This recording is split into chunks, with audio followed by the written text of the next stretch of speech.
गंगापूर तालुक्यातील लासूर स्टेशन येथील वर्दळीच्या असणाऱ्या मुख्य रस्त्यावरील नागेबाबा पतसंस्थे शेजारी असलेल्या वैभव जनरल स्टोअरच्या समोरून एका स्विफ्ट गाडीमधून तब्बल 4 लाख रुपयांवर चोरट्यांनी डल्ला मारल्याची घटना गुरुवार रोजी घडली आहे।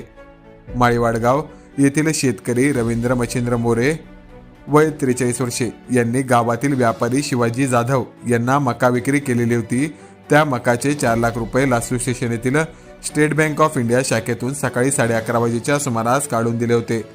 सदर शेतकरी व व्यापारी मुख्य रस्त्यावरील वैभव किराणा येथे किराणा सामान घेण्यासाठी थांबले असता स्विफ्ट गाडीतून दिवसाढवळ्या 4 लाख रुपये घेऊन अज्ञात चोरट्यांनी पोबारा केला। सदर चोरटे होंडा कंपनीच्या युनिकॉर्न मोटरसायकलवर आलेले होते। दरम्यान घटनेची माहिती मिळताच शिल्लेगाव पोलीस ठाण्याचे पोलीस निरीक्षक सलीम चौश, राजेंद्र निसर्गे, तात्यासाहेब बेदरे यांनी तात्काळ घटनास्थळी धाव घेतली। पोलिसांकडून या घटनेचा तपास सुरू आहे।